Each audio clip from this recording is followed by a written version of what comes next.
তোমরা সবাই কেমন আছো? সহজ সরল রান্না চ্যানেলে তোমাদের সবাইকে স্বাগত জানাই।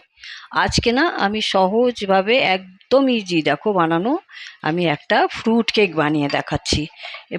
কেকটা বানাবার আগে, ব্যাটারটা বানাবার আগে আমি কেক টিনটা তৈরি করে নেবো। দেখো, এইভাবে কেক টিনের ভিতরে একটু তেল ব্রাশ করে দিলাম, দিয়ে আমি একটা বাটার পেপার লাগিয়ে দিচ্ছি নিচে। তবে কী হবে, তাড়াতাড়ি মানে খুব ইজিভাবে উঠে আসবে। তোমাদের কাছে বাটার পেপার না থাকে তাহলে কি করবে বলো তো? বাটার পেপার না থাকলে এর চারিদিকে এরকম তেল ব্রাশ করে দিয়ে এর সাইড সাইড দিয়ে সব জায়গায় একটু ময়দা বা আটা দিয়ে ভালো করে এটাকে ঘুরিয়ে ঘুরিয়ে এটাকে লাগিয়ে নিতে হবে, সব জায়গায় ছড়িয়ে দিতে হবে, তাহলেও হয়ে যাবে। আর বাটার পেপার থাকলে তো কোনো ব্যাপারই নেই। দেখো, এটা আমি কেক টিনটা তৈরি করে নিয়েছি। এবার যতক্ষণ আমি ব্যাটারটা বানাবো ততক্ষণ আমি একটা কুকারে বানিয়ে দেখাবো, কিন্তু কুকারটাকে আমি একটু মিডিয়াম এতে আমি একটু বসিয়ে দিচ্ছি। দেখো, গরম হয়ে যাক, 10 মিনিট প্রিহিট করতে হবে। তার ভিতরে দেখো আমি কিন্তু একটু লবণ দিয়েছি। হ্যাঁ, এই লবণটা আমি অনেকবার বানিয়েছি বলে তাই জন্য এরকম হয়েছে কালারটা, ওটা কোনো ব্যাপার নেই, অনেকবার বানানো যায়। এইটার ভিতরে আমি একটা এরকম জ্বালিয়ে দেবো, একটা প্লেট বসিয়ে দিচ্ছি, দিয়ে এটা একটু মিডিয়াম দিয়ে আমি এটাকে একটু ঢেকে দিচ্ছি। কুকারের সিটিটা খুলে নিতে হবে অবশ্যই। এই ঢেকে আমি এটা রেখে দিলাম। এবার আমি তোমাদেরকে ব্যাটারটা বানিয়ে দেখাচ্ছি। আমি কিন্তু আজকে মিক্সিতে বানিয়ে, হাতে না ঘুরিয়ে আমি মিক্সিতে সব কিছু পেস্ট বানাবো। আমি 4টে ডিম নিয়েছি। আজকে আমি দই দেবো না, ডিম দিয়ে বানাবো। হ্যাঁ, এরকম আমি 4টে ডিম এর ভিতরে দিয়ে দিলাম ভেঙে।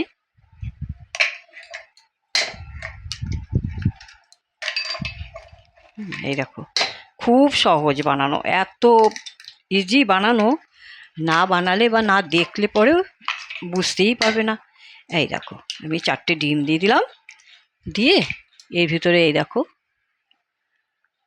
1/4 কাপ রিফাইন্ড অয়েল দিয়ে দিচ্ছি, আর 1/3 কাপ, এই যে আধা কাপ চিনি দিই। চিনিটা আমি একটু গুঁড়ো করে নিয়েছি, চিনিটা তোমরাও একটু চিনিটা গুঁড়ো করে নেবে, তাহলে কি আমি মিক্সতে পারছি। এর মধ্যে না গুঁড়ো করলে অবশ্য হতো, আমি মিক্সি করব যখন এটা গুঁড়ো হয়েই যাবে, তাও আমার গুঁড়ো করা ছিল বলে আমি গুঁড়ো করা চিনিটা দিলাম। আমি এটাকে সব মিক্সি করে নিয়ে আসবো, তারপর তোমাদেরকে দেখাচ্ছি। আমি এই যে মিক্সি করে নিয়ে এসছি, এই দেখো সব মিক্সি করে নিয়ে এসছি, ঠিক আছে। এই দেখো, হাতে করার থেকে, ঝঞ্ঝাট থেকে অনেক ভালো, খুব তাড়াতাড়ি হয়ে যায় এটা। এবারে আমি যে শুকনো ইনগ্রিডিয়েন্টসগুলো দেবো, এগুলো এই দেখো 1 কাপ আটা, আমি কিন্তু আটা দিয়ে বানাচ্ছি, ময়দা নয়, আটা।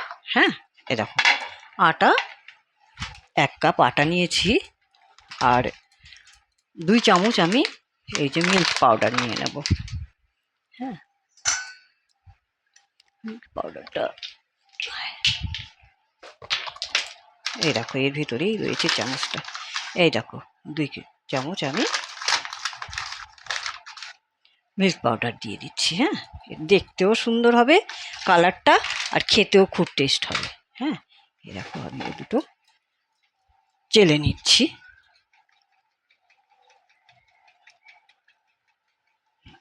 চেলে নিলাম, এবার আমি এর ভিতরে ঢেলে দিয়ে আবার ঘুরিয়ে আনবো।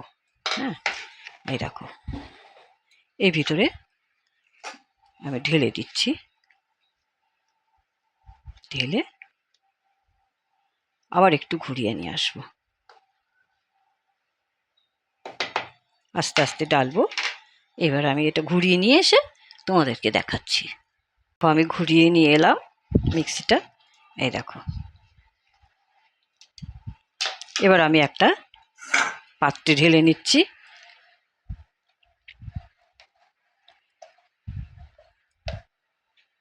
হুম, খুব আসান হলো না? দেখো, অত ঘোরাবার টোরাবার কোনো দরকার নেই, মিক্সিতে করলেও খুব হয়ে যায়, খুব তাড়াতাড়িও হয়ে যায়। হ্যাঁ, তোমরা একবার এইভাবে করে দেখো। হুম, এ দেখো, এবার এ দেখো একটু ঘন হচ্ছে মনে হচ্ছে, দেখো। তো এর মধ্যে একটু দুধ দেব, একটু দুধ দিয়ে, 1 চামচ দুধ দিয়ে আমি একটু মিক্স করে নেব। আর এর মধ্যে ভ্যানিলা এসেন্স দিয়ে দেবো একটু, এরকম ভ্যানিলা এসেন্স দিয়ে দিচ্ছি।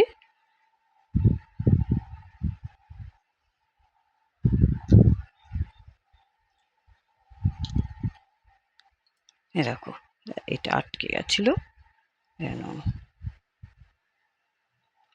1 চামচ এই ভ্যানিলা এসেন্স দিয়ে দিলাম, দিয়ে একটু একটু মিক্স করে নিই।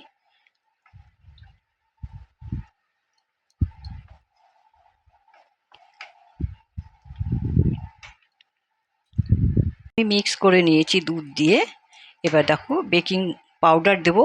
বেকিং পাউডারটা আমি যেহেতু 1 কাপ নিয়েছি, মেজারিং কাপে মাপটা শুধু একটু ঠিক রাখতে হবে, তাহলে সব পারফেক্ট। হ্যাঁ, এই দেখো, এইভাবে এই 1 চামচ আমি বেকিং পাউডার নিয়ে নিলাম। আর এই যে বেকিং সোডাটা আছে 1/4 কি চামচের, 1 চামচের 1/4 চামচ, এই দেখো এরকমভাবে। হ্যাঁ, এই যে এইটুকু, ঠিক আছে, এটা একটু কম লাগে সোডাটা দিয়ে। এবারে একটু মিক্স করে নিই। দেখো, এই দেখো মিক্স করে নিলাম। এবারে দেখো আমি টুটি ফুটি দেবো। টুটি ফুটিটার মধ্যে একটু আটা দিয়ে দেবো। আটা দিলে কি হবে, এটা একদম মানে নিচে বসে যাবে না, এটা সব জায়গায় ছড়িয়ে থাকবে, মিক্স হয়ে যাবে, মাঝখানেই থাকবে। হ্যাঁ, একটুখানি রেখে দিলাম, উপরেও দেবো। হ্যাঁ, আর এই দেখো কিশমিশ, এই কিশমিশটা কিন্তু আমি নিজে ঘরে বানিয়েছি, আমার চ্যানেলে গিয়ে তোমরা এটা দেখতে পারো। হ্যাঁ, এটা আমি নিজে ঘরে বানানো, এটাও আমি একটু আটা দিয়ে মিক্স করে দিলাম। হ্যাঁ, এই দেখো এইগুলো মিক্স করে দিয়ে এবার এগুলো সব মিশিয়ে, দেখো এটার কনসেন্ট্রেটটা দেখো, এই দেখো একটু রিবন যেরকম হয় ওই রকমভাবে, এই দেখো, ঠিক আছে, এই যে এরকম। আটাটা একটু ঘন করে দিতে হয় আর কি। তাই দেখো আমার সব মিক্স হয়ে গেছে। হ্যাঁ, এবার আমি এটা এর মধ্যে ঢেলে দেবো, কেক টিনের মধ্যে আমি সব ব্যাটারটা ঢেলে দেবো।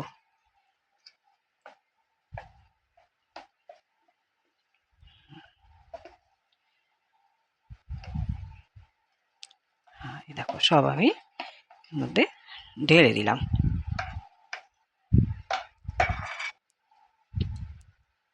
ওগুলো আমি এই যে ব্যাটারটা আমি ঢেলে দিয়েছি। এবার আমি একটু টুটি ফুটি এর উপরে দিয়ে দিচ্ছি, কিশমিশও দিয়ে দিচ্ছি।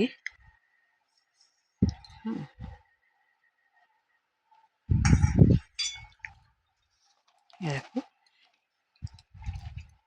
খুব ভালো লাগে, দেখতেও খুব সুন্দর হবে, আর খেতেও হেভি টেস্ট হবে। বাচ্চাদেরকে এরকমভাবে বানিয়ে খাওয়াও। আমি এখন এটা না, গরম হয়ে গেছে আমার কুকারটা গরম, আস্তে করে আমি এটা এর ভিতরে শুধু একটু ট্যাপ করে নিয়ে আমি এর ভিতরে বসিয়ে দেবো। সাবধানে বসাতে হবে। হ্যাঁ, বসিয়ে আমি এটা ঢেকে দেবো। 30 মিনিট হলে কিন্তু এটা হয়ে যাবে। আমি 30 মিনিটের জন্য একটু স্লো টু মিডিয়াম, হ্যাঁ মিডিয়ামে আমি এটা রেখে দিচ্ছি।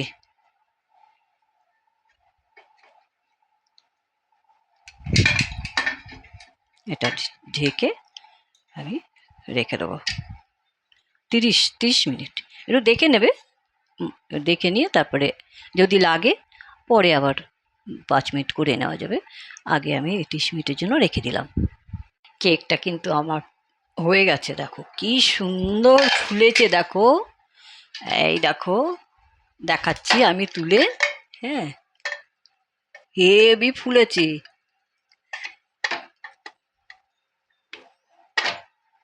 এই দেখো, ইয়েস, এই দেখো কিভাবে ফুলেছে, দেখো, দেখেছো? বাহ, ওয়াও, দেখো কত নরম, হ্যাঁ না, কত সফট হয়েছে, গরম।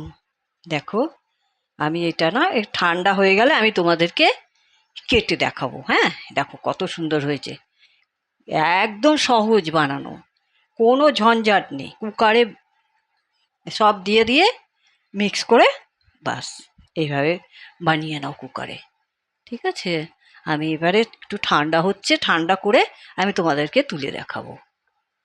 দেখো আমার কেকটা কিন্তু হয়ে গেছে, এত সফট হয়েছে না, দেখো কত ফুলেছে আর এত নরম হয়েছে, হ্যাঁ না?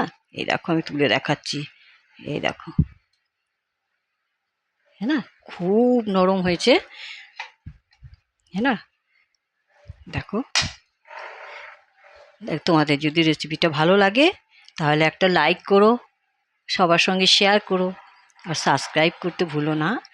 হ্যাঁ, আর আবার আমি একটা তোমাদের কাছে নতুন রেসিপি নিয়ে আসবো। তোমরা সবাই ভালো থেকো, ধন্যবাদ।